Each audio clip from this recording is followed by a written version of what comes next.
Dr. Ricky A.J. Sincon. Thank you, Mr. Speaker, sir. Mr. Speaker, sir, I would begin by saying that land is life. But what is life without land? Mr. Speaker, sir, through you, I would like to draw the attention of the concerned ministry and through this August House about the plight of my people who are living in the border with Assam and Bangladesh.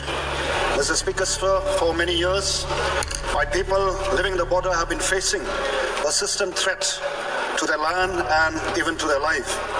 Time and again, group of miscreants from neighboring Assam and neighboring Bangladesh have been intimidating and threatening the life of my people from time to time, and many times they have forcefully taken away their agricultural produce and even their household produce belonging to my people.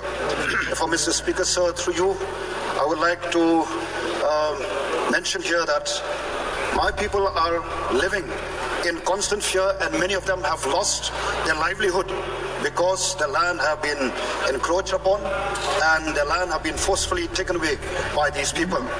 I'm afraid, Mr. Speaker, sir, that at this very moment when I'm speaking, I'm quite sure that there are people like those living in a village called Mukra in West Jaintia Hills, who recently, during the recent district council election, they have been, stopped not to even exercise their franchise. And this is a very serious matter, Mr. Speaker, sir.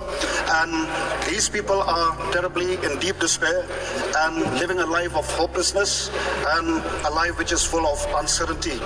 I therefore strongly urge upon the government, both at the center and also these two state governments, to take up this matter very seriously, Mr. Speaker, sir. And I'm sure that if there is a will, there is a way. And also, Mr. Speaker, sir, I always believe that nothing is impossible if we are sincere, if we are honest, and we have a sense of responsibility to the people whom we serve. Just want to remind us here that we are all here not to be served, but to serve. The people have put their faith and trust in us. And therefore, Mr. Speaker, sir, I urge upon you, through you, to ensure that our people, my people, life are taken care of, that their life is secured. And also here, due to the problem across the border, especially in our neighboring country, Bangladesh.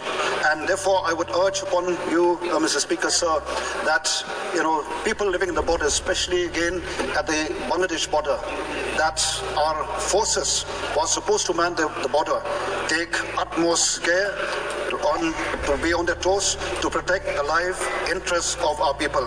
So with these few words, thank you, Mr. Speaker, sir. Thank you, Honourable Member. Thank you.